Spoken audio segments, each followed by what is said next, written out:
Y en esta tarde lo haremos en el libro de los Salmos.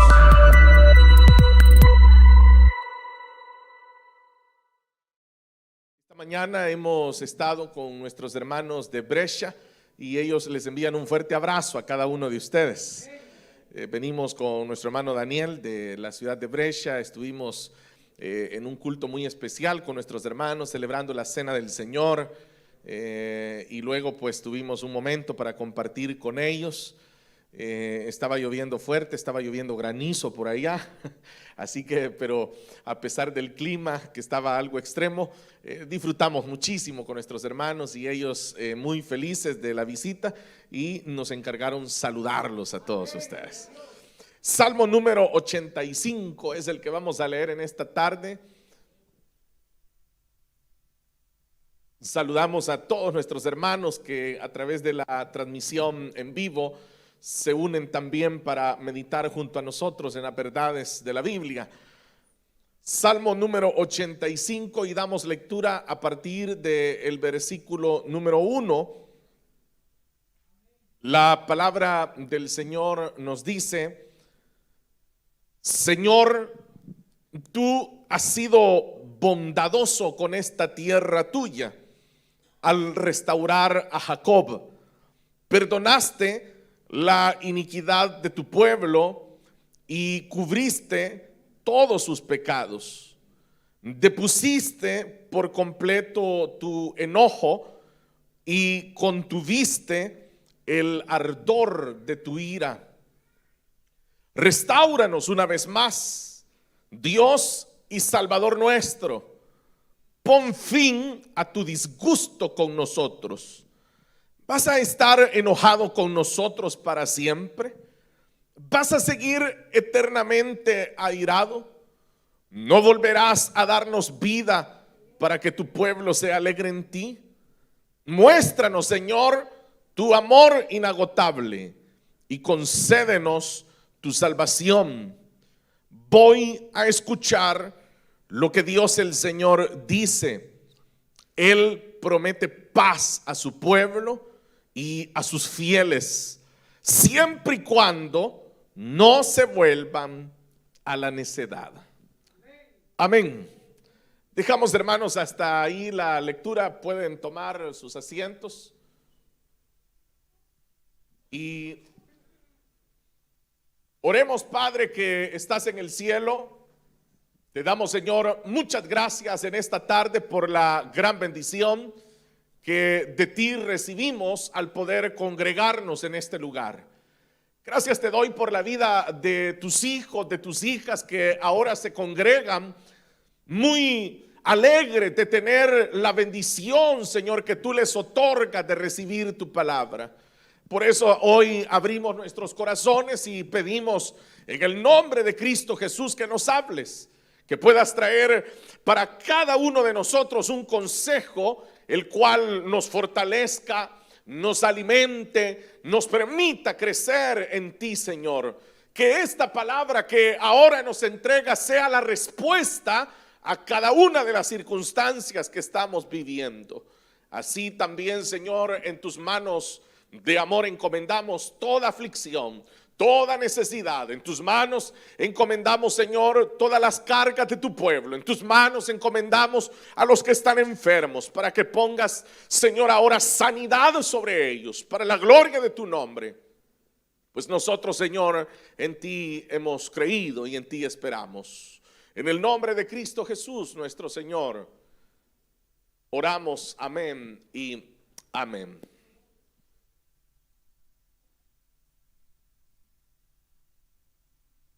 Hemos dado, hermanos, lectura esta tarde a este salmo, que es un salmo, dice que fue un salmo entregado a los hijos de Coré.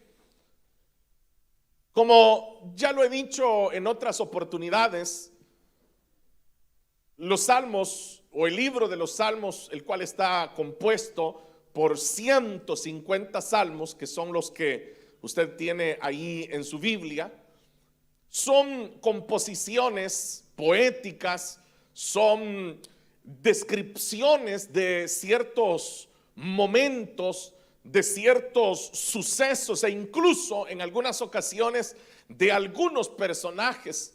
Esto que usted tiene y puede disfrutar en su lectura, lo que nosotros comúnmente llamamos salmos, que es la palabra tehilim, que significa canto, alabanza, y eso es un salmo. Por eso es que tal vez usted habrá notado que muchas de las alabanzas, escuche lo que le estoy diciendo, muchas de las alabanzas que nosotros cantamos en las iglesias son realmente parte del libro de los salmos, porque esos son los salmos, son cantos, son alabanzas.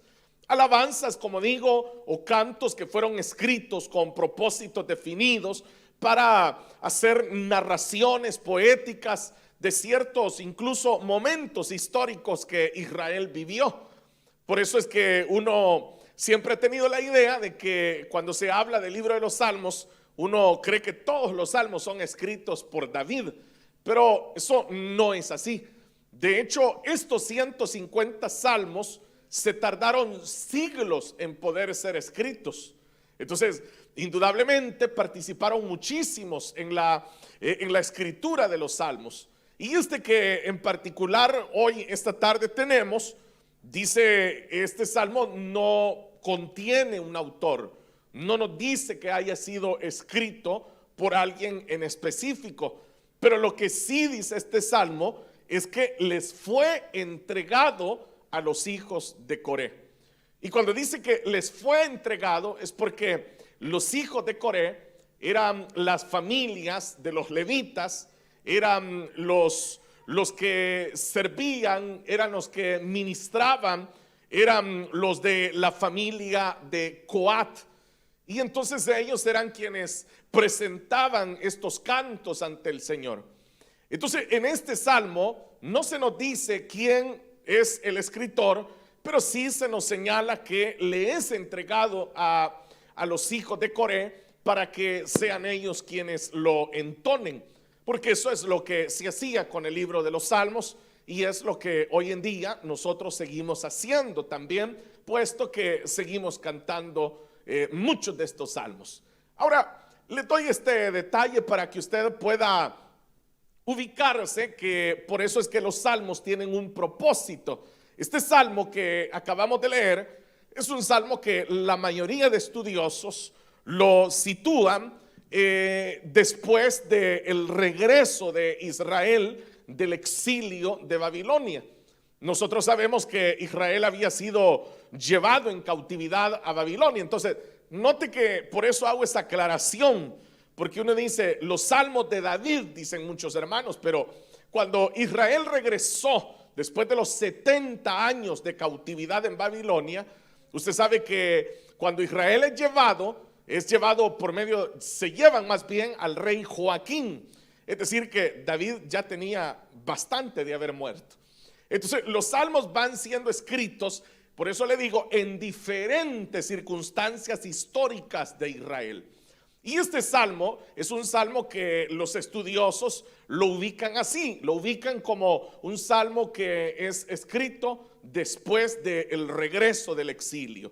Y esto también se debe a que, dando lectura al salmo, y si usted lee posteriormente el libro de Nehemías, usted se dará cuenta que Nehemías le brinda un soporte, le da un trasfondo muy fuerte a este salmo.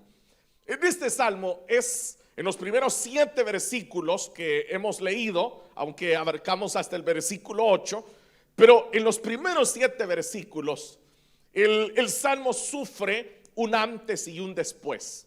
En el versículo 1 al versículo 3 se está hablando de un tiempo, pero del versículo 4 al versículo 7 se habla de otro tiempo.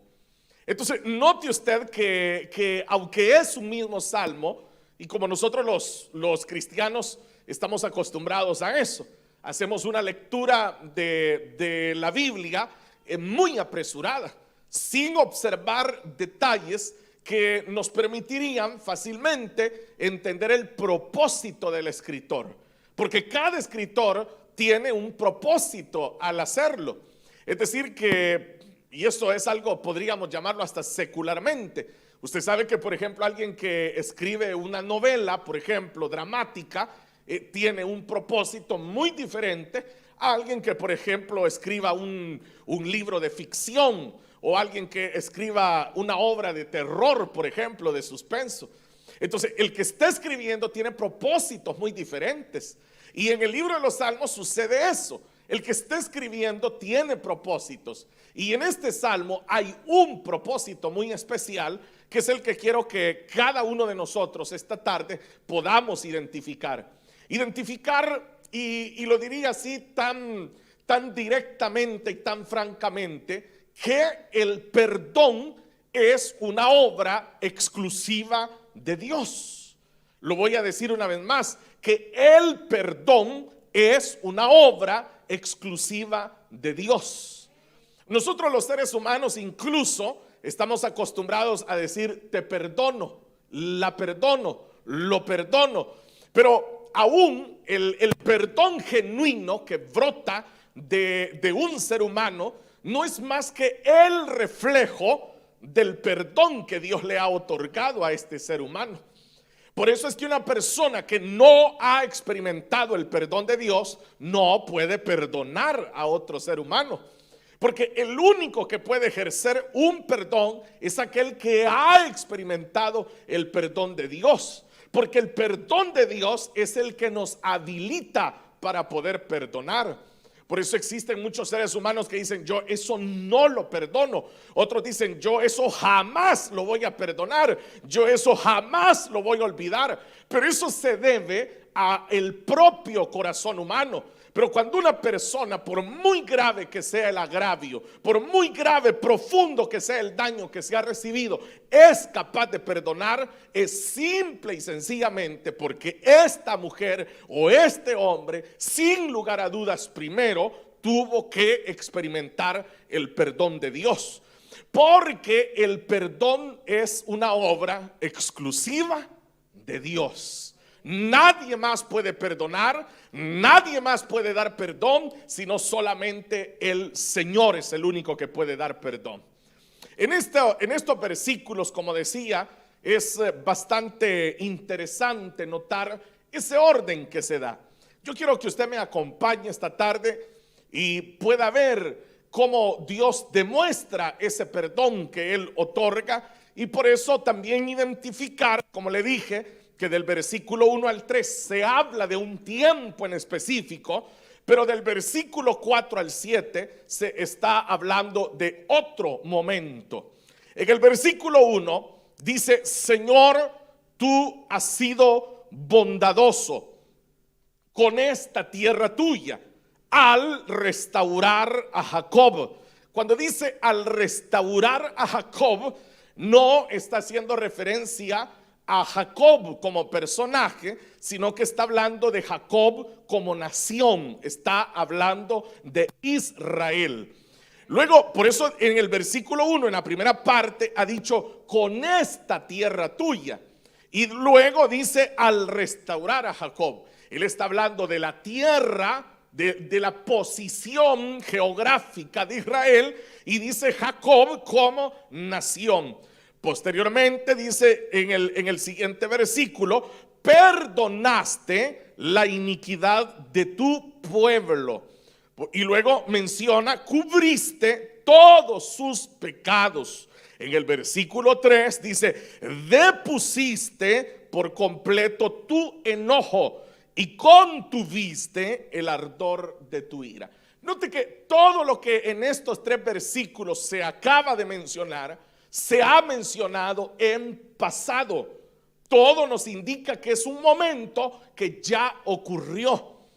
Y en estos 3 versículos sé que usted rápidamente se dio cuenta que se está hablando de un perdón, pero se habla de un perdón que ya fue recibido. Eso es lo que nos está diciendo, un perdón que ya fue recibido. Por eso todo lo que dice es en pasado.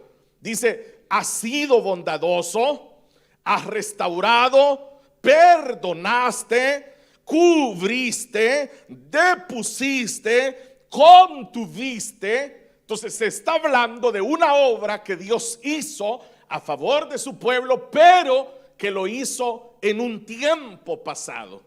Eso es lo que nos está indicando.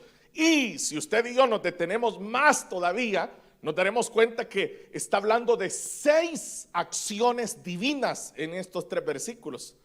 Está mencionando 6 acciones divinas, 6 acciones que solo el Señor las puede hacer. Son 2 por versículo. En el versículo 1 dice ser bondadoso, restaurar, que eso solo el Señor lo puede hacer. En el versículo 2 dice perdonar, cubrir, llevamos 4. Y en el versículo 3 aparecen 2 más, deponer y contener el enojo. Note, hay 6 acciones que Dios ha tenido para con Israel. Eso nos está indicando que esas 6 acciones divinas son 6 acciones que Dios ejecutó en favor de un pueblo que había pecado. Porque ¿a quién se puede perdonar sino a quien ha pecado? ¿Contra quién se puede estar enojado sino contra aquel que ha dañado? Entonces lo que queda claro es que Israel había ofendido a Dios. Ellos habían transgredido la ley de Dios. Ellos habían ido en contra de Dios. Y eso había provocado el enojo de Dios. Pero Dios es tan bondadoso, Él es tan bueno y misericordioso, que dice que no solo los perdonó, sino que los restauró. Es decir, los volvió al principio. Dice que perdonó, cubrió, que Reina Valera dice expiaste, dice que era la figura que se hacía con la sangre que se ponía sobre los pecados. Esa era la figura. Él cubrió los pecados de su pueblo. Y luego dice que depuso por completo su enojo.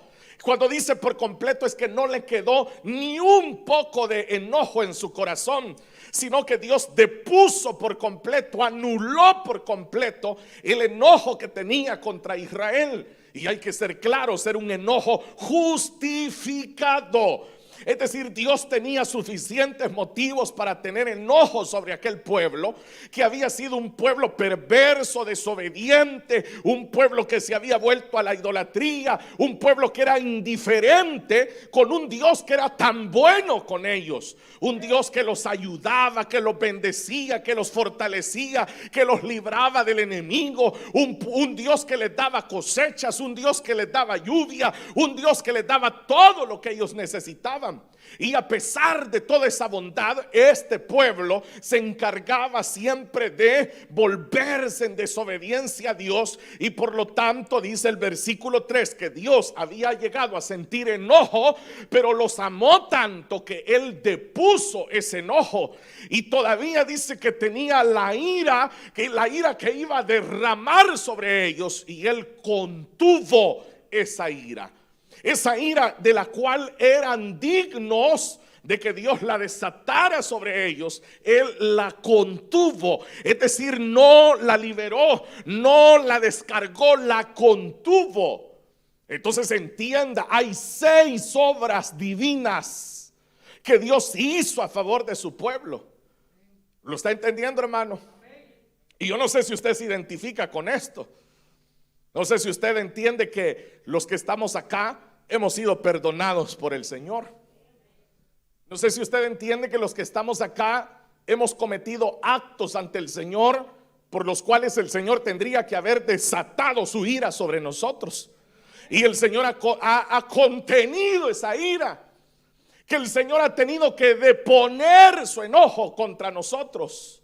Y por eso es que ahora nosotros somos perdonados en Cristo Jesús, Señor nuestro. Por eso es que ahora usted y yo nos sentimos perdonados y hemos sido restaurados por el Señor también. Entonces, pero aquí está hablando, le dije, de un perdón ya recibido. Si usted lo leyó bien, es en el pasado, es algo que ya ocurrió, ya sucedió, ya lo hizo. Pero el problema se nos presenta cuando pasamos al versículo número 4. Cuando en el versículo 4 dice, restáuranos una vez más. Dios y Salvador nuestro. Y ahora dice, pon fin a tu disgusto con nosotros. Y luego vuelve a preguntar en el versículo 5, ¿vas a estar enojado con nosotros para siempre? ¿Vas a seguir eternamente airado? ¿No volverás a darnos nueva vida? Entonces esto nos plantea una pregunta. Si yo le estoy diciendo a usted que estamos hablando de un perdón que ya se recibió, si ellos han dicho en el versículo 1 que fueron restaurados, ¿por qué en el versículo 4 ahora están diciendo restáuranos? Si ellos están diciendo en el versículo 3 que Dios había depuesto su enojo, que Dios había contenido su ira contra ellos, ¿por qué ahora le están diciendo pon fin al disgusto que tienes con nosotros? ¿Qué sentido tiene? No sé si nota lo que siempre les digo, que la Biblia uno no la tiene que leer a la carrera, deprisa, porque uno no observa estos detalles. Uno solo lee inmediatamente, y por eso hay cristianos que dicen, mire, 20 versículos leí, hermano, y de los 20, ¿cuántos entendió? Usted acaba de ver en 3 versículos que ellos están diciendo, fuimos perdonados, fuimos restaurados, Él depuso su enojo contra nosotros, el enojo que tenía contra nosotros. Pero de repente en el versículo 4 están diciendo, restáuranos una vez más. De repente ahora están diciendo, ¿cómo es que vuelves a estar airado contra nosotros? Por eso le dije que el Salmo es escrito después de la deportación. Cuando Israel regresó, después de estar 70 años en cautiverio, Israel regresa a su tierra solo porque el Señor los había perdonado. Era el único motivo por el cual ellos regresan, porque el Señor los había perdonado. Ellos estaban en una tierra extraña. Ellos estaban en un lugar de donde humanamente no podrían haber regresado. Pero Dios fue ordenando los tiempos de tal forma que llega el momento en el cual ellos regresan a su tierra. Yo no sé si usted logra entender esa parte, porque hay personas que están acá en este país y anhelan regresar a sus países, por ejemplo. Hay personas que están acá y dicen, mire, si yo guardando unos mis centavos estoy, porque yo sueño con regresarme al pueblito de donde yo vengo. Ahora piense en el nacionalismo que vivían los judíos. Ellos estaban allá en una nación pagana, y desde allá ellos anhelaban volver a Israel, porque eso para ellos representaba su nación. Pero ellos regresaron, y es a lo que se referían los primeros 3 versículos. Ellos regresaron, y cuando ellos regresaron, ellos entendieron que habían regresado porque Dios los estaba perdonando. En el momento que ellos salen de Babilonia y ellos regresan a Israel, ellos saben que están regresando porque Dios los ha perdonado. Y eso es algo que usted puede entender, porque sí o no que uno siente cuando Dios lo está perdonando a uno. Uno identifica el momento en el cual Dios le está dando el perdón. Uno es más, uno entiende y uno dice, esto sucedió porque ya el Señor ya me perdonó. Entonces ellos entendieron que estaban siendo perdonados, y por eso dice que fueron restaurados. Y por eso ellos dicen que el Señor les había perdonado, el Señor había cubierto sus pecados, el Señor había depuesto por completo el enojo, porque ellos sabían que estaban cautivos porque Dios estaba airado contra ellos. Entonces, si ellos ya habían sido perdonados, si ellos ya habían regresado a su tierra, ¿a qué se refieren ahora al decir restáuranos una vez más? Y hoy es bastante claro. La nueva versión internacional, que es la que yo estoy leyendo, restáuranos una vez más. Es que ya habían sido restaurados una vez, pero ahora necesitan ser restaurados de nuevo. ¿Y quién necesita ser restaurado de nuevo? ¿Quién? ¿Quién necesita ser restaurado de nuevo? El que ha vuelto a pecar. El que ha vuelto a pecar. Ese es el que, habiendo sido restaurado, vuelve a pecar. Entonces necesita ser restaurado una vez más. Entonces, ¿qué nos indica estos versículos del 4 al 7? Que Israel volvió a pecar, que ellos volvieron a desobedecer a Dios, que ellos, a pesar de haber sido restaurados una vez, ellos volvieron a desobedecer, ellos volvieron a ir en contra de lo que el Señor les había dicho, y ahora necesitaban de nuevo el mismo perdón que del versículo 1 al 3 ellos han descrito. Ahora, ¿en qué le hace pensar a usted esto? No sé si la escena les parece conocida. Es casi una narración de la misma vida de los cristianos. En primer lugar, hemos sido expiados de nuestra culpa a través del sacrificio de Cristo Jesús. Si ustedes vinieran los viernes a estudiar las doctrinas, entenderían lo que les acabo de decir. Los hermanos que vienen los viernes, ellos sí saben de lo que estamos hablando.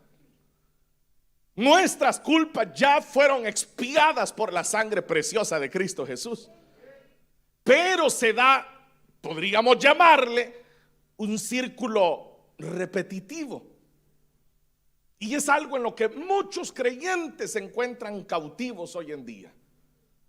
Fuimos restaurados, fallamos, pedimos perdón, somos restaurados, fallamos, somos reprendidos por el Señor, somos restaurados y otra vez fallamos, y es un círculo que nunca se termina en la vida de muchos cristianos. ¿Qué es lo que sucede con esto?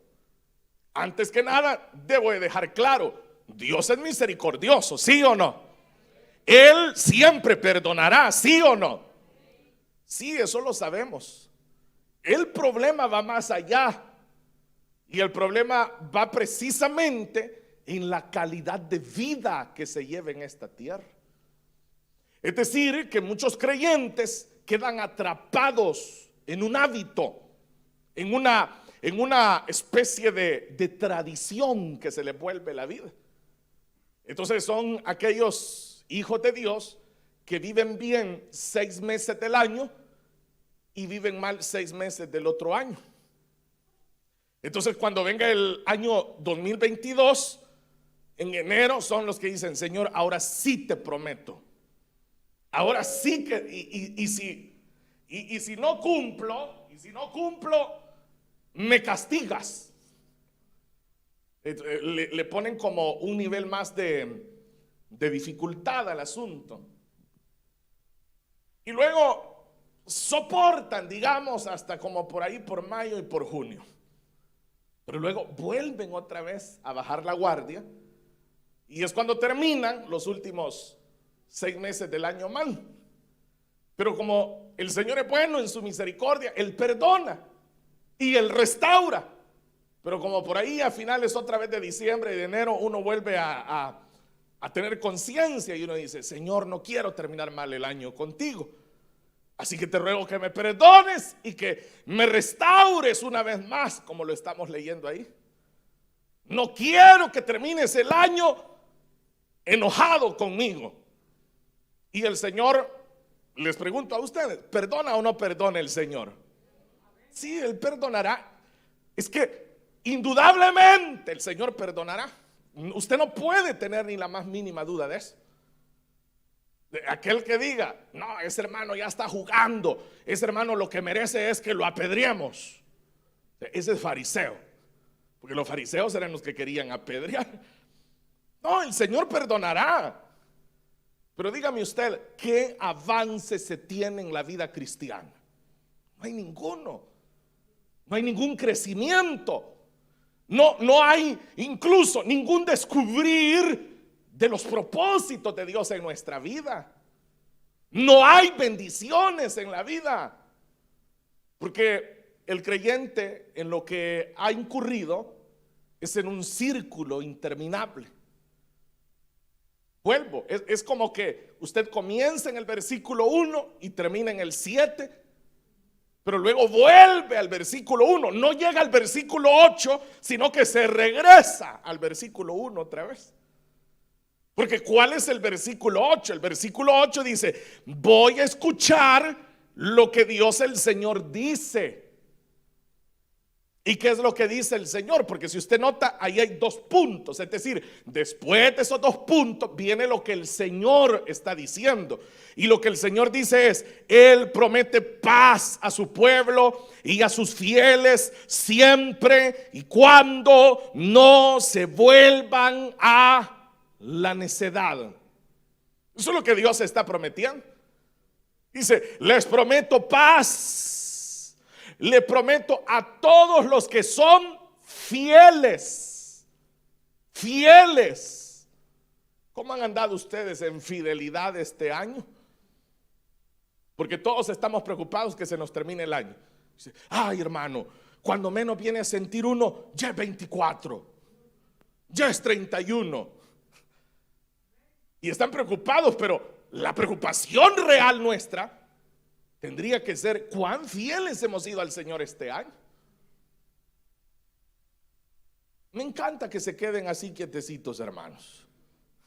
Eso significa que están reflexionando. Y dice: Él les promete paz a los que sean fieles. Pero pone una condición, dice: siempre y cuando no se vuelvan a la necedad. Eso era lo que hacía Israel. Comenzaban en el versículo 1. Gracias, Señor, por habernos perdonado. Gracias por habernos restaurado. Gracias porque eres bondadoso. Gracias porque contuviste tu ira. Gracias, Señor, por deponer tu enojo. Gracias. Pero ya en el versículo 4 estaban otra vez: vuelve a tener misericordia de nosotros, Señor. Perdónanos de nuevo, Señor. Así vas a estar enojado conmigo siempre, Señor. Señor, ¿hasta cuándo vas a estar airado con tu pueblo? No se termina. No se termina. De eso es lo que nosotros tenemos que escapar. Si llegamos al versículo 3, del versículo 3 tendríamos que pasar al versículo 8.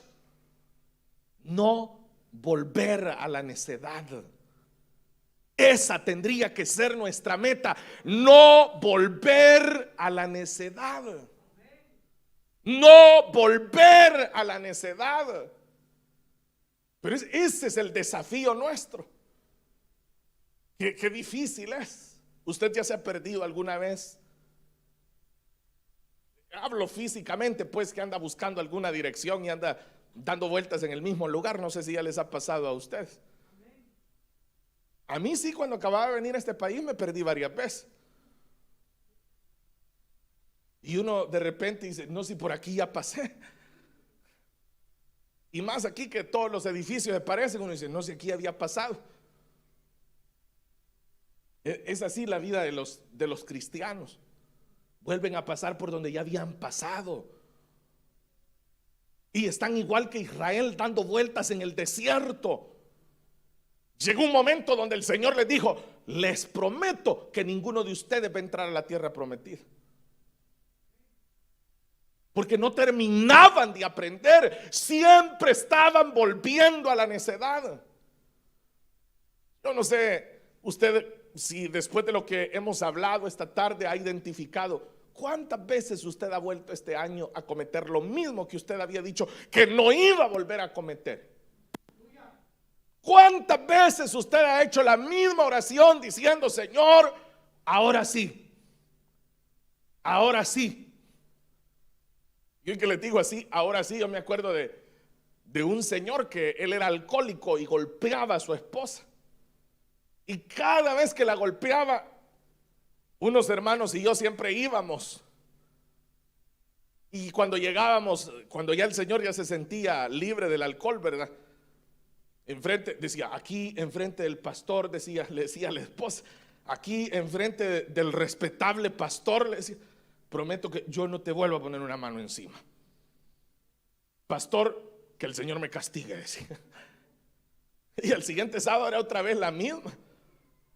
Entonces al siguiente día otra vez, aquí delante del respetable pastor, decía, que Dios me castigue, decía otra vez. Yo sé que ya dije esto, pero ahora que me castigue doble. Es como que el ser humano busca tratar de convencerse. Pero ¿qué podemos hacer entonces? Si ya identificamos que hay un círculo que se repite y que debemos de romper ese círculo y no volver a caer en ese círculo, ¿qué es lo que entonces podemos hacer? ¿Qué era lo que le sucedía a Israel? Mantengámonos en el ejemplo de Israel, que son los que están acá en estos versículos. ¿Qué era lo que le pasaba a Israel? Sencillo. Israel entablaba siempre relación con quienes no tenía que entablar relación. Siempre Israel caía en ese error. Ellos comenzaban a llevarse con las otras naciones, ellos comenzaban a adoptar las costumbres de las otras naciones, ellos comenzaban a casarse con los de otras naciones, comenzaban a exportar los dioses a su tierra, o más bien importaban sus dioses a su tierra, llevaban sus ídolos. Ellos querían vivir y comportarse como las otras naciones. Querían experimentar lo que otras naciones estaban haciendo. Y eso era lo que corrompía a Israel. Entonces, ¿qué puede hacer usted para no caer nuevamente en ese círculo? Bueno, es bien sencillo. Manténgase a donde está la pureza. Manténgase lejos de aquello que usted sabe que le contamina. Huya de todo aquello que usted sabe que es lo que le provoca otra vez incurrir en lo que hoy estamos describiendo en estos versículos. Es que es bien sencillo. Si yo sé que si paso por ahí me va a caer una piedra en la cabeza, no paso. No paso y digo, voy a ver qué sucede. No, la vez pasada iba pasando y así me cayó la piedra. No me cayó a mí. Decían las abuelitas, ¿verdad? Que el que andaba entre la miel, le decían a uno, no lo vaya a buscar en la Biblia, porque no está. Hay hermanos que así dicen, bien dice la Biblia, dicen, y ni dice nada la Biblia de eso.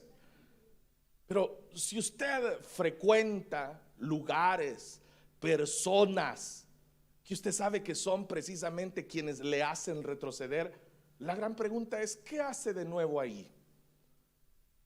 Y cuando le digo personas, me refiero hasta a su propia familia incluso. Porque usted no lo va a negar que a veces hasta la misma familia puede servir de tropiezo. Por eso es que dice este mismo libro, dice, yo me alegré con los que me decían, a la casa del Señor iremos. ¿Qué debería de ser nuestro gozo? Mantenernos a donde hay frescura, donde se puede beber agua viva, donde se puede comer pan del cielo, donde está, como dice la Escritura, la comunión de los santos. Entre más usted permanezca dentro del redil, menos pulgas se le van a pegar. Pero si usted es de los que se va alejando, cuando usted venga a sentir, va a estar otra vez en el versículo 4. Restáuranos una vez más. Pon fin a tu disgusto con nosotros. Versículo 5. Vas a estar enojado con nosotros para siempre. Vas a seguir eternamente airado. Versículo 6. No volverás a darnos vida para que tu pueblo se alegre en ti. Muéstranos, Señor, tu amor inagotable y concédenos tu salvación. Ya Dios le había concedido la salvación. Ya Dios lo había hecho. Ya Dios le había restaurado. Si se vuelve a pedir todo esto, como ya lo dije, y tengo que ser muy honesto en decirlo, Dios lo va a conceder. Yo no le puedo decir lo contrario.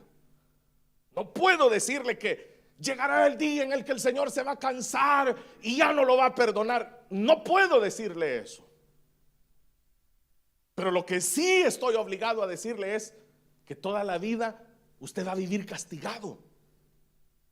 Toda su vida de cristiano usted va a vivir bajo la reprensión del Señor. Va a dar 2 pasos para adelante y va a dar 3 para atrás. Y después va a dar otro paso para adelante y luego va a dar 2 para atrás. Y ahí va a estar. De aquellos hijos que toda la vida andan castigados. De aquellos niños que andan así. Y los demás le preguntan: ¿y por qué anda el niño así? Ah, es que anda castigado. Y allá los días uno lo ve: ¿y por qué anda así? Anda castigado. Así hay muchos hijos del Señor que viven castigados. Yo les pregunto a ustedes: ¿cómo quieren vivir?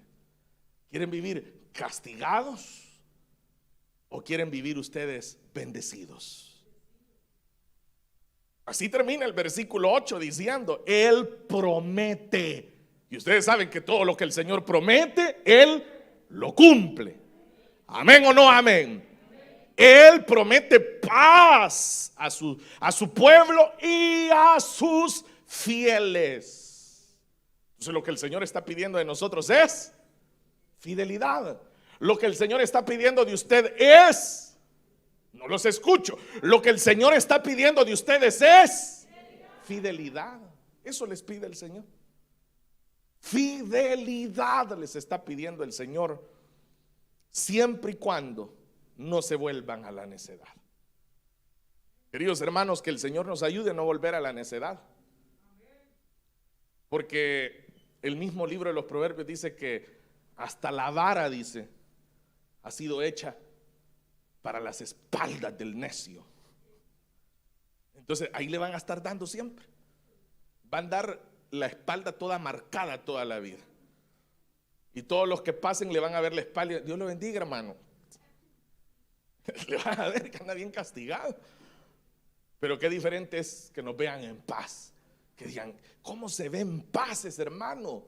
Mire, esa hermana hasta le transmite paz a uno. Uno está hablando con ella y uno una gran paz que siente. Pero porque son fieles. Son fieles. El fiel vive en paz. Vive en la paz de Cristo. Así que, queridos hermanos, evitemos eso.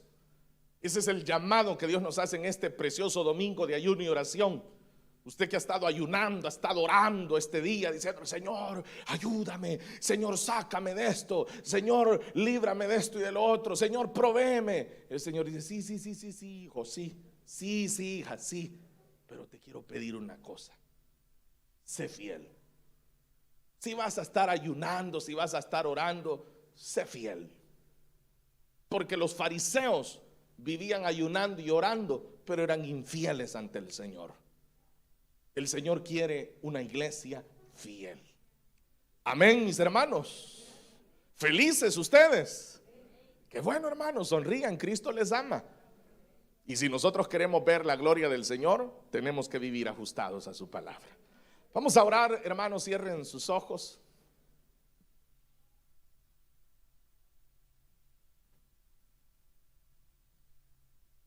Qué bueno es meditar siempre en la palabra del Señor. Es maravilloso y muchas veces puede ser doloroso, pero necesario. Necesario para la vida suya, para la vida mía. Decirle: Señor, entendemos perfectamente, sabemos lo que tu palabra hoy nos dice. Tú nos restauraste, pero nosotros volvemos a arruinar todo. Y luego tenemos que pedirte una vez más restauración. Y tú eres fiel, Señor.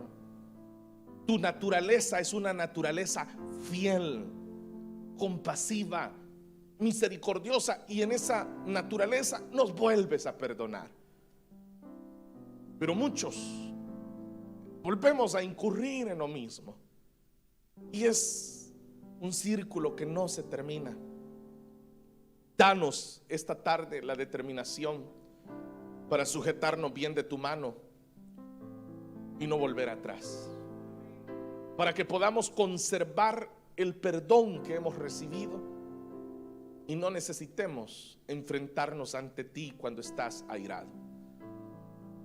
Así como estamos esta tarde, yo hago una muy breve invitación.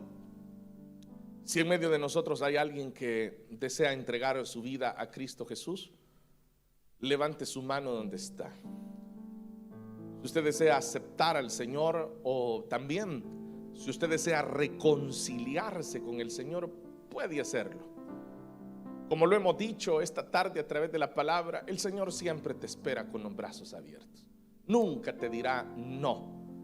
En esta ocasión no. Él siempre te recibirá. Así que puedes hacerlo. Este es un primer paso para iniciar una restauración, reconciliarse con Él. Si usted desea reconciliarse con el Señor, póngase en pie ahí donde está, por favor. Quiero hacer una oración por usted, pidiendo la ayuda y el perdón del Señor sobre su vida. ¿Hay alguien que desea reconciliarse? Queremos orar por su vida, pidiendo al Señor que Él pueda restaurarle y que después de haberle restaurado le dé la fuerza para no volver atrás, para que, como dice este versículo, no volvamos a la necedad. Desea hacerlo, no tenga vergüenza, no tenga pena alguna. Póngase de pie y oraremos por usted en esta tarde. Si no lo hay, oramos todos y pedimos al Señor su misericordia. Pedimos al Señor que nos dé la fuerza. Si usted no ha incurrido en desobedecer a su Señor, siga luchando, siga perseverando. No piense usted que porque muchos lo hacen, usted también lo hará. Si estás firme, mira que no caigas. Permanece firme, permanece agradando a tu Señor. Oremos. Padre, te doy gracias en esta tarde por el amor que nos tienes y porque nos hablas a través de tu palabra. En ese amor especial y maravilloso que tienes por nosotros, siempre lo harás, siempre nos hablarás. A algunos les hablas para restauración, a otros les hablas en advertencia y a otros les hablas en amor. En cualquiera de estos casos, Señor, es un gozo que tú seas ese Padre que cuida de nosotros y que nos envía la palabra de forma propicia. Señor, dale la fuerza a cada uno de estos hijos tuyos. Dales la determinación que necesitan para llegar firmes al final de esta carrera. Que ninguno de ellos tropiece, que ninguno de ellos camine por donde hay tropiezo, sino que evitemos esas sendas en donde hay peligro, esas sendas donde hay dolor, esas sendas donde podemos sufrir heridas. Ayúdanos, Señor, a caminar siempre en tu camino, en tu luz, en la dirección de tu palabra. Gracias, Señor, por hablarnos. En el nombre de Jesús.